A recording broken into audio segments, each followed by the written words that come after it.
Selamat siang dan salam sejahtera bagi kita semua. Perkenalkan, saya Muhammad Haris Sapitri, SENM, NUPTK 0956 7696 7013 0322. Saya selaku dosen tetap di program studi manajemen Fakultas Ekonomi Universitas Islam Kalimantan Muhammad Arsyad Al-Banjari, Banjarmasin, Kalimantan Selatan. Pertama-tama puji syukur kita panjatkan kepada Tuhan Yang Maha Esa karena berkat rahmat, kesehatan dan kesempatan darinya hingga saat ini kita bisa beraktivitas seperti biasanya dengan baik. Baiklah, pada kesempatan kali ini izinkan saya memaparkan pernyataan diri dosen dalam unjuk kerja Tridharma Perguruan Tinggi atau PDD UKT-PT dalam aspek bidang pengajaran.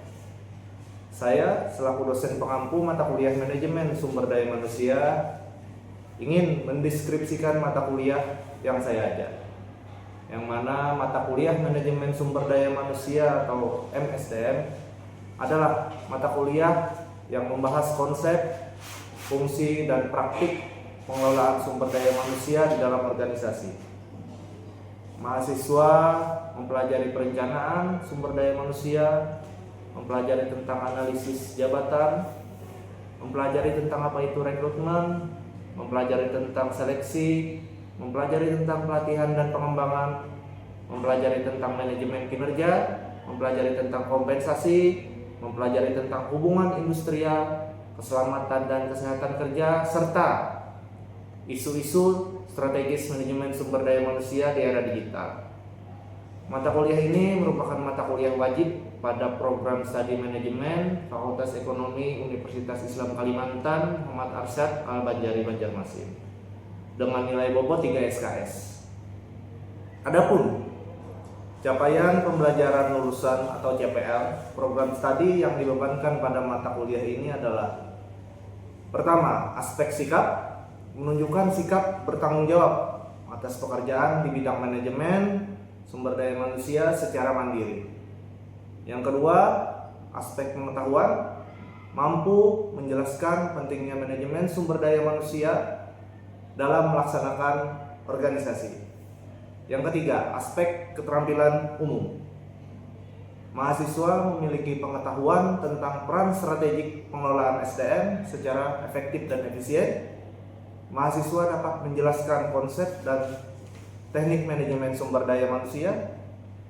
Mahasiswa dapat berpikir kritis dalam mengevaluasi dan menggunakan berbagai konsep dan teknik manajemen sumber daya manusia dalam berbagai situasi pengambilan keputusan yang menyangkut pengelolaan SDM dalam organisasi.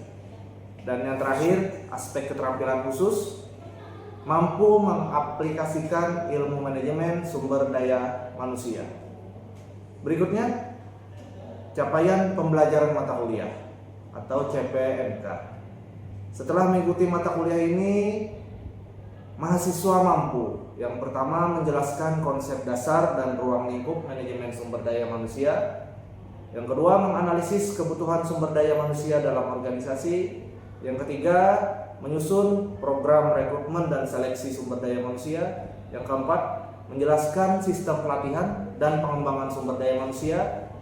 Yang kelima, menganalisis sistem penilaian kinerja. Dan yang terakhir, menjelaskan sistem kompensasi dalam MSDM.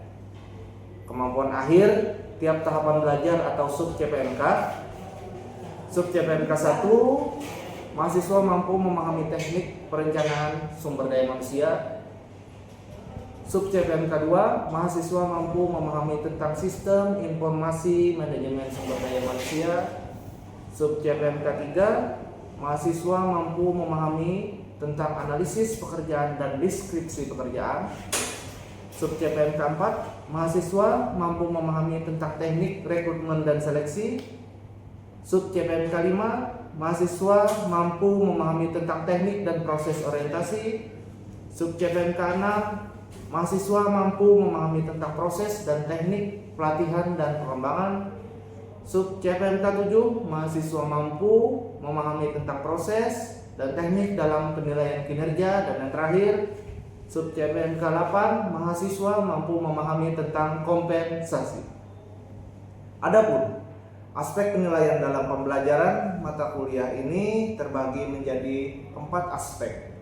Yang pertama adalah aspek kehadiran, yang kedua adalah aspek tugas, yang ketiga ada ujian tengah semester, dan yang terakhir adalah ujian akhir semester. Yang mana dari segi kehadiran terbagi 20%, dari segi tugas dapat porsi senilai 20%, UTS sebesar 30%, dan terakhir ujian tengah semester ujian akhir semester sebesar 30%, sehingga bobot nilainya adalah 100%. Adapun referensi utama yang digunakan dalam mata kuliah Manajemen Sumber Daya Manusia ini adalah yang pertama, buku dari Bapak Malayu SPH Sibuan, Manajemen Sumber Daya Manusia edisi revisi tahun 2019. Lalu buku dari Dr. Andes Haji Sofyan Sauri MM tahun 2020 tentang Manajemen Sumber Daya Manusia. Dan yang terakhir, buku dari Gary Dessler tahun 2015 tentang Human Resource Management edisi 14. Adapun proses pembelajaran yang dilaksanakan pada perkuliahan ini adalah dilakukan secara tatap muka dan dilakukan di ruang kelas. Selanjutnya, metode pembelajaran yang dilakukan adalah dengan cara ceramah interaktif, diskusi, dan presentasi, case study, serta collaborative learning. Yang mana pada collaborative learning, mahasiswa dan siswa, mahasiswa maupun mahasiswi saling berdiskusi, berbagi ide, memecahkan masalah, dan bertanggung jawab terhadap hasil belajar kelompok mandiri mereka. Lalu berikutnya, dalam proses perkuliahan dan pembelajaran, mata kuliah ini disampaikan melalui 3 aspek, yaitu aspek delivery, interaksi, dan asesmen. Berikut ditampilkan proses pembelajaran di ruang kelas. Selamat menyaksikan. Assalamualaikum warahmatullahi wabarakatuh. Waalaikumsalam warahmatullahi wabarakatuh. Selamat pagi lah, jam 9.30. Bagaimana kabar hari ini? Ya, terima kasih sudah berhadir pada perkuliahan kita hari ini untuk melanjutkan materi perkuliahan kita sebelumnya. Mungkin sebelum kita mulai perkuliahan pada hari ini, lebih baiknya kita berdoa menurut agama dan kepercayaan kita masing-masing. Semoga ilmu yang kita pelajari hari ini menjadi ilmu yang bermanfaat suatu saat nanti. Berdoa menurut agama dan kepercayaan masing-masing. Dimulai.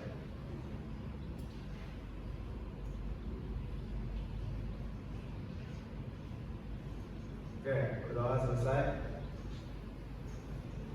Selanjutnya mungkin hari ini sebelum kita masuk ke materi, Bapak akan kehadiran dulu lah dari kawan-kawan pada perkuliahan kita hari ini untuk mengetahui siapa saja yang mungkin hadir dan yang tidak hadir lah. Karena sebelumnya tidak ada info mengenai mahasiswa yang mungkin sakit atau sebagainya. Langsung saja kita panggil, ada Irgi Geraldine, oke, ada Razwa Mudiawati, tidak hadir, ada Muhammad Taufik, ada Darmi, ada Silva Indriani, ada Fikri Aditya, ada Julia Andini, ada Muhammad Jaini, ada Siva Hayati, Siva, ada Siti Mardiana, ada Ahmad Basuni, ada Martina, ada Vina Audina, ada Sunanda, dan yang terakhir ada Nova Alia Fitriani. Jadi pada pertemuan hari ini ada satu orang yang tidak hadir lah, mungkin karena ada sedang urusan di luar lah. Tolong infonya nanti kali ingin dapat materi silahkan hubungi ke Bapak. Untuk materi hari ini kita melanjutkan ke pertemuan sebelumnya lah. Tapi sebelum kita masuk ke apa itu rekrutmen, mungkin alangkah lebih baik kita review atau ulang kembali pertemuan kita minggu kemarin, yaitu materi kita tentang perencanaan. Nah, di sini kira-kira apakah kawan-kawan masih ada yang membaca atau mengingatlah tentang materi pertemuan kita minggu kemarin, yaitu tentang perencanaan. Kira-kira ada yang masih ingat tentang apa itu pengertian perencanaan? Silahkan yang mengingat atau yang masih ingat angkat tangannya. Oke, silahkan. Jadi perencanaan sumber daya manusia adalah merencanakan tenaga kerja agar sesuai dengan kebutuhan perusahaan serta efektif dan efisien dalam memenuhi kebutuhan. Oke, nah jadi perencanaan adalah merencanakan tenaga kerja kita agar sesuai dengan yang namanya kebutuhan organisasi ataupun kebutuhan perusahaan. Bagaimana nanti kebutuhan karyawan itu tidak ada yang namanya overstaffing atau kelebihan karyawan maupun yang namanya understaffing, kekurangan karyawan. Jadi harus direncanakan secara matang oleh yang namanya organisasi. Oke, lanjut. Pertanyaan kedua, mungkin faktor yang mempengaruhi perencanaan tenaga kerja. Silakan. Faktor yang mempengaruhi perencanaan. Oke, silakan. Faktor-faktor yang mempengaruhi perencanaan sumber daya manusia itu ada tiga, yaitu lingkungan eksternal, unsur-unsur organisasional, terus ada faktor-faktor persediaan karyawan, yang mana lingkungan eksternal itu adalah perubahan-perubahan lingkungan sulit diprediksi dalam jangka pendek dan kadang-kadang tidak mungkin diperkirakan dalam jangka panjang. Terus ada putusan-putusan organisasional, yaitu putusan-putusan usaha seperti perluasan atau lokalisasi akan mempengaruhi kebutuhan SDM. Terus ada juga faktor persediaan karyawan, yaitu pensiun, kematian, semuanya menaikkan kebutuhan SDM. Oke, ya tadi sudah betul lah jawabannya. Jadi ada tiga adalah faktor-faktor yang mempengaruhi perencanaan sumber daya manusia. Oke, selanjutnya apa itu mungkin jenisnya perencanaan tenaga kerja? Ada yang masih ingat tentang jenis perencanaan tenaga kerja? Silakan katakan. Oke, silakan. Jadi perencanaan SDM itu ada dua jenis. Yang pertama itu jangka pendek, yaitu fokusnya pada kebutuhan SDM untuk jangka waktu kurang dari 1 tahun. Sedangkan untuk SDM jangka panjang itu fokusnya pada perencanaan SDM untuk mendukung visi dan misi dalam jangka waktu yang lebih dari 1 tahun. Oke, jadi poinnya ada dua jenis lah perencanaan, yaitu jangka pendek dan jangka panjang. Kemarin pada pembelajaran kita minggu kemarin, yaitu jangka pendek mungkin 1 sampai 3 tahun, jangka panjang mungkin lebih dari 3 tahun lah.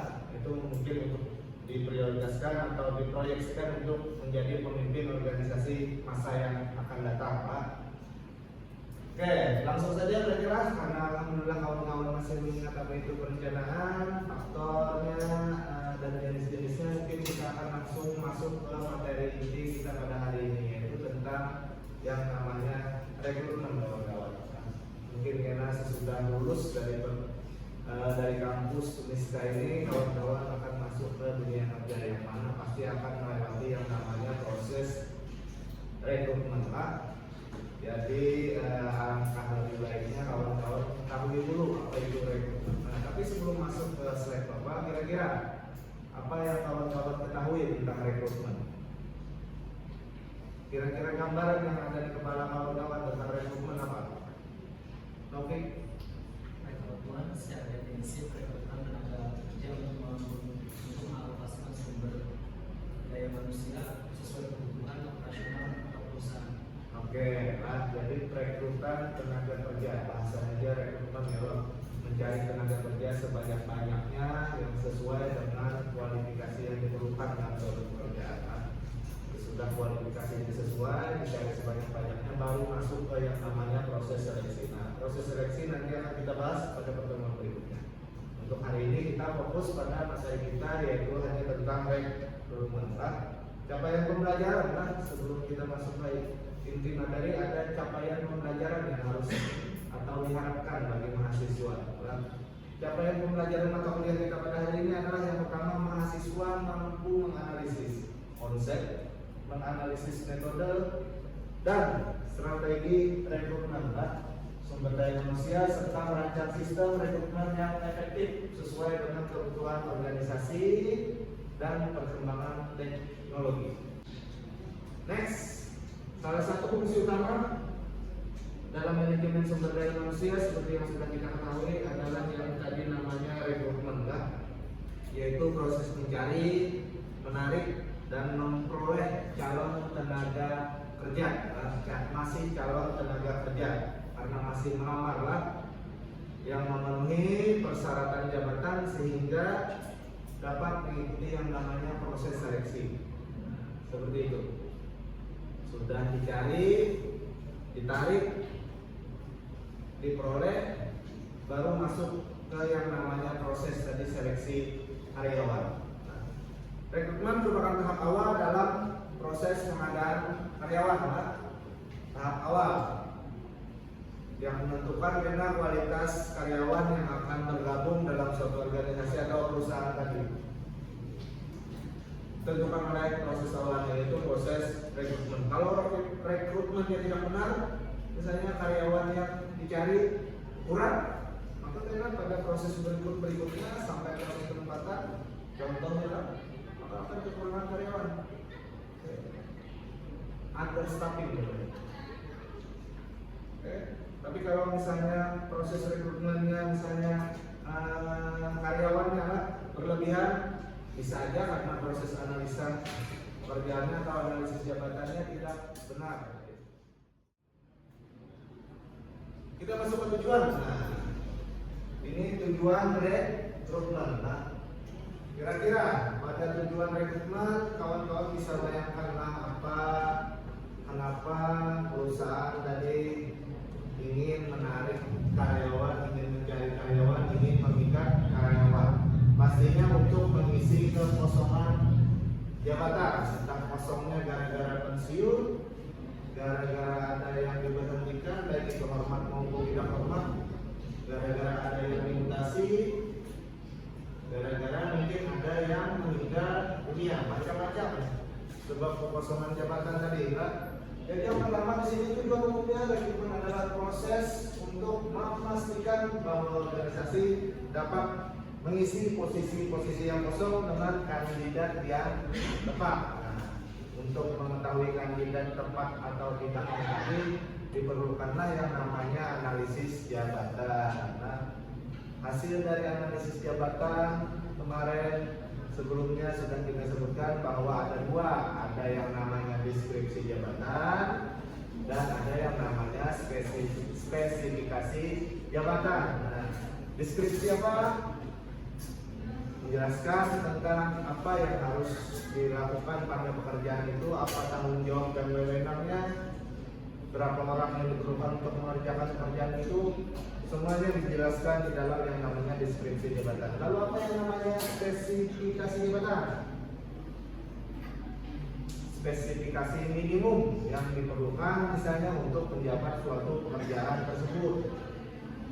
Misalnya apa aja isinya spesifikasi jabatan, ada yang namanya pengalaman kerja, pendidikan terakhir, apalagi kira-kira? Pengalaman, pendidikan, usia, jenis kelamin, itu semua berpengaruh kan? Ada isinya di dalam spesifikasi jabatan. Nah, sehingga untuk bisa disebut tadi kandidat yang tepat tadi harus sesuai dengan yang namanya deskripsi dan spesifikasi jabatan. Kita masuk ke yang namanya proses rekrutmen. Nah, ini bahwa semua proses rekrutmen itu atau proses rekrutmen itu harus diawali dengan yang namanya analisis kebutuhan dulu. Sebelum direkrut kita harus menganalisis berapa orang yang sebenarnya kita perlukan untuk rekrutmen ini. Harus tahu dulu, jangan tiba-tiba kita lakukan penerimaan atau rekrutmen karyawannya 10 orang. Pada tahu yang diterima enak, entah itu jadi overstaffing atau understaffing, jadi pemborosan gaji atau ada.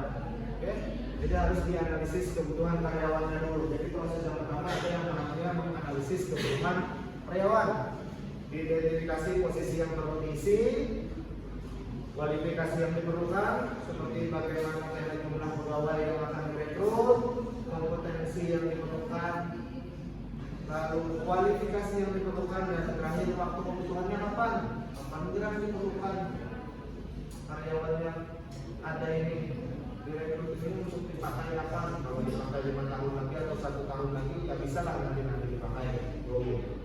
Next, yang kedua ada yang namanya analisis jabatan. Nah, tadi Bapak sudah jelaskan. Nah, proses yang kedua ada yang namanya analisis jabatan. Sudah diidentifikasi dalam analisis kebutuhan. Kita masuk ke yang namanya analisis jabatan. Hasilnya tadi ada 2 ya Bapak.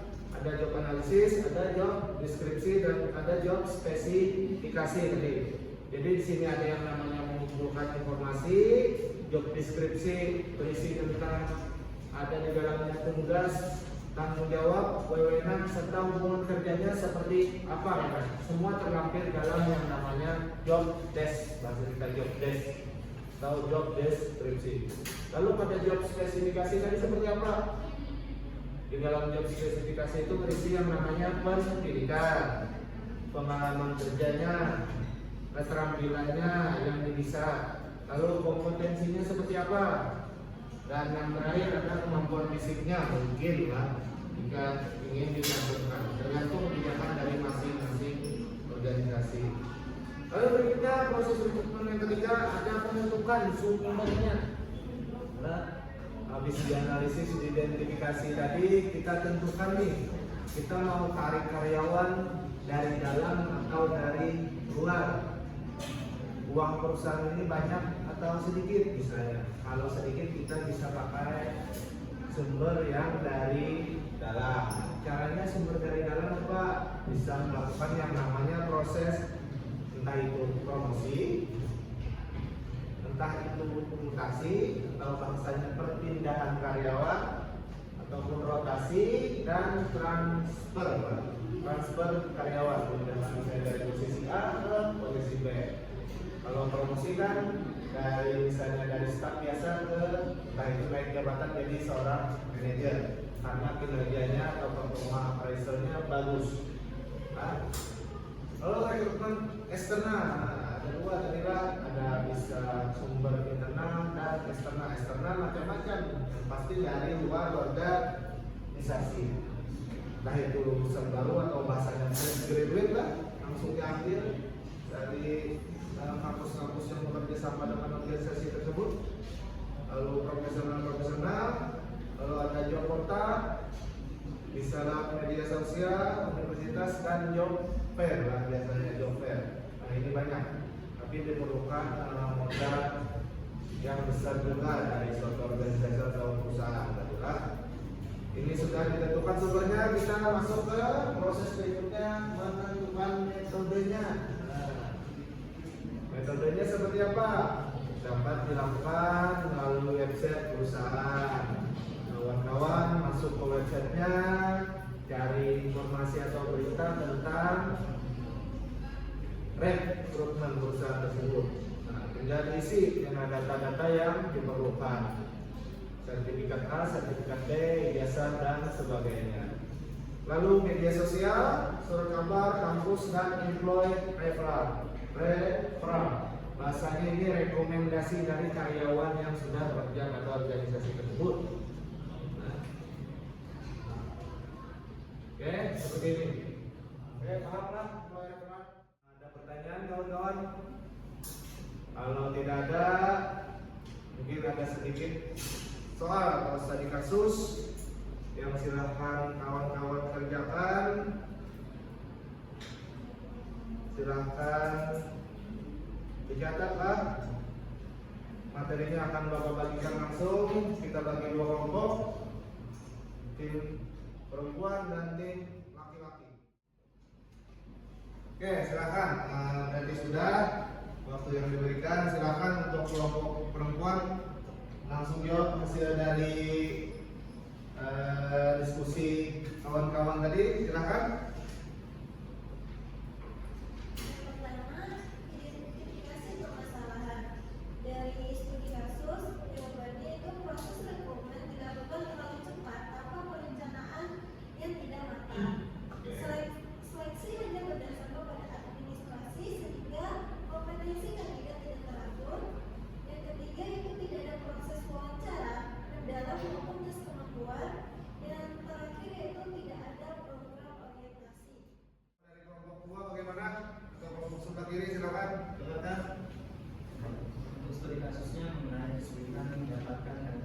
kualitas. Yang pertama, penyebab sulit mendapatkan kerja, meliputi media dan pengetahuan sangat terbatas, employer branding perusahaan belum dikenal, persaingan memperoleh kualitas sangat tinggi, proses rekrutmen kalah cepat dibandingkan kompetitor, dan yang terakhir, informasi lowongan kurang menarik dan kurang Silakan jawabannya dari topik. Oke, dapat diterima. Berarti untuk diskusi hari ini alhamdulillah terjawab dan selesai. Terima kasih.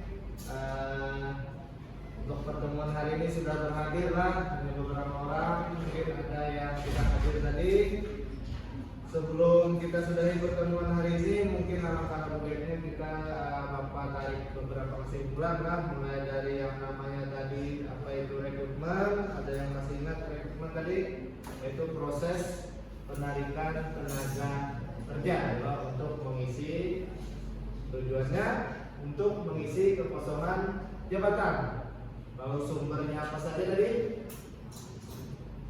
Ada sumber internal dan eksternal, dari dalam dan dari luar organisasi. Lalu metode yang dipakai apa? Bisa langsung datang ke kantor atau perusahaan tersebut, walk-in bahasanya, bisa melalui job fair tadi lah, bisa melalui rekomendasi dari karyawan yang sedang bekerja di situ, bisa lewat headhunter dan sebagainya tadi sudah kita jelaskan. Dan yang terakhir, faktor-faktor yang mempengaruhi proses rekrutmen terbagi jadi dua, ada internal dan eksternal pula. Artinya dari dalam organisasi, salah satunya apa? Kebijaksanaan atau kebijakan organisasi itu sendiri. Eksternalnya apa? Kalau eksternal tadi disebutkan salah satunya apa? Misalnya terjadi kerusuhan atau peraturan undang-undangan lah misalnya. Oke? Sudah selesai? Paham semua lah untuk pertemuan hari ini? Oke, alhamdulillah kalau sudah bisa dipahami untuk pertemuan hari ini. Bapak rasa kita sudahi pertemuan hari ini. Semoga pembelajaran kita hari ini bisa mendapatkan atau menjadi ilmu yang bermanfaat bagi kita semua. Bapak sudahi pertemuan hari ini. Assalamualaikum warahmatullahi wabarakatuh.